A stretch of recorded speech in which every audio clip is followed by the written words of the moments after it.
morning, students.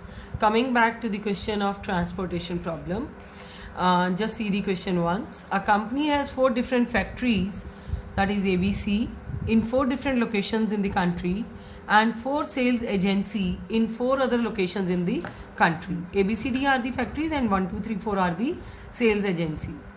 The cost of production, this is given over here. The sales price, the shipping cost in the cells of the matrix, monthly capacity and monthly requirements are given in the question.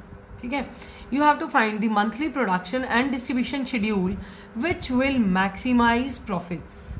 Just see in this case, till now whatever questions we were solving, whatever information was given and whatever was being asked, that things were matching. Now in this question, the shipping cost, the cost of production, the selling price, these are given separately and we require to derive the profits. So for this we have to make the matrix as per our requirements. I hope so the question is clear so far. Now for the cost matrix which we are going to derive is, you have to add the shipping cost plus the cost of production, that is 7 plus 10 would be 17, 5 plus 10 would be 15. Similarly for B row, 3 plus 15 would be 18, 5 plus 15 would be 20. For C row, 4 plus 16 would be 20, 6 plus 16 would be 22, 8 plus 15 would be 23, 7 plus 15 would be 22. Similarly, we are going to derive the whole cost matrix. Now, just see the cost matrix. The factories are ABCD and these are the sales agencies 1, 2, 3, 4. The requirement as well as the capacity which was given in the question originally, only that is to be copied. Taking the cost matrix, in this case we have added the shipping cost plus the cost of production. The next is profit.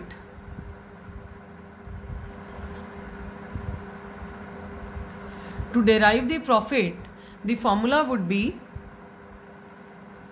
selling price minus cost of production.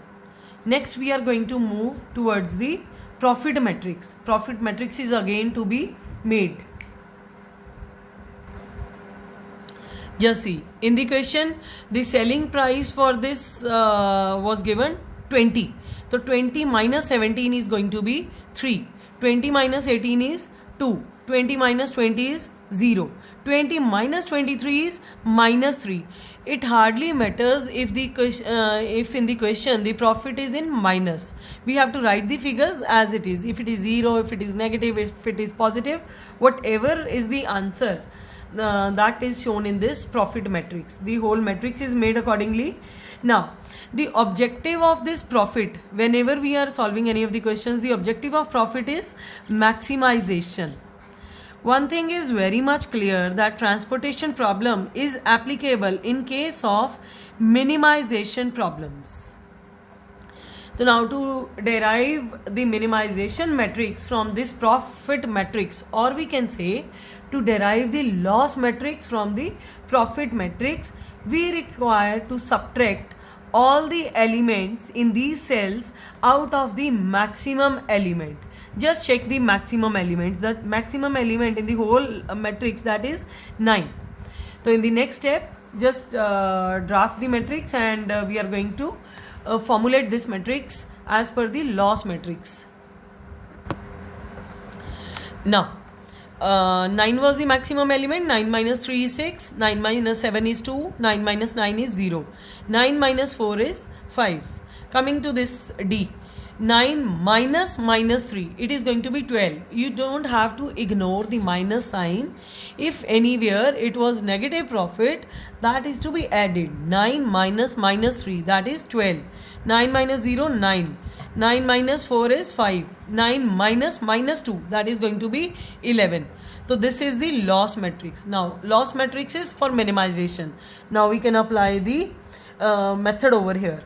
The first thing in this question is deriving the matrix.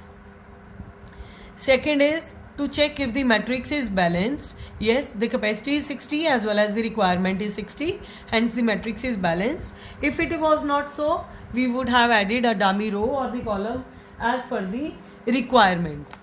Third, Third step is initial basic feasible solution. Now in this question no other method is specified, so it is our option, so we are going to apply the VAM method, which is the best method as per our previous discussions. Now in this question, taking the unit penalties as per the VAM method, minimum in this row is 0, next higher is 2, unit penalty is going to be 2, 4, similarly 5, 4, and in this case unit penalties 1, 5, 3, 3. Out of all these penalties we have to find out the maximum penalty. The maximum penalty is 5 and 5. It is not unique.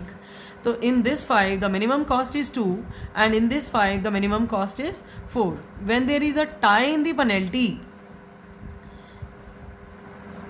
then you have to select the cell with minimum cost.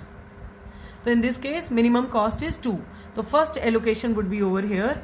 It is going to be 10. Now second step of penalties, first is gone. This is 4. This is going to be 5. This is going to be 4. Again 2. Then 2. Then 1. And 8 plus 3, 11. So maximum penalty is 5. In this case the minimum cost is 4. Applying over here either 18 or 20, the units allocated would be 18. So this requirement of the column is satisfied. Third step of penalties, first is gone. Second, 7 and 7 the difference is 0. 9 and 9 the difference is 0. 9 and 11 the difference is 2. And in this third step, 7 and 2 the difference is 2. 7 and 9 difference is again 2. This is gone. 8 and 11 the difference is 3. The maximum penalty is 3 and the minimum cost is 8. Allocating the cells over here, it would be 15. Now taking the next step of penalties, this is gone, this is gone. 9 and 9 0. 9 and 2 11. Then again fourth one, in this case it is 3. Then again 0. This is gone. 1. The maximum penalty is 3. For 3 the minimum cost is 9, and the units we can allocate over here is 2. 18 plus 2 is 20. We have to check it both row wise as well as column wise. So I think so the next could be the balancing figures. In this case 2 plus 6 is 8, 10 plus 2 is 12, 18 gone, 15 plus 7 is 22. Checking the requirement as well as the capacity, 10, 15, 20, 15, 8, 12, 18, 22. So the requirement is satisfied.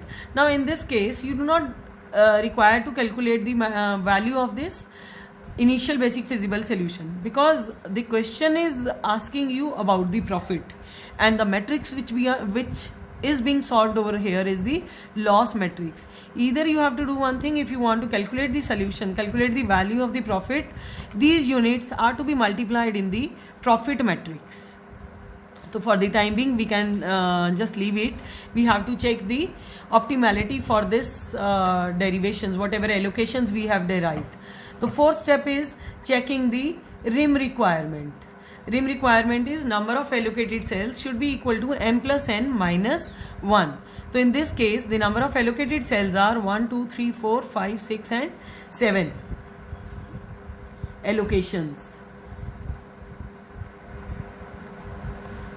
And the allocations required are m plus n minus 1, that is number of rows plus columns minus 1, 4 plus 4 minus 1 is 7. The RIM requirement is satisfied. The solution is non-degenerate.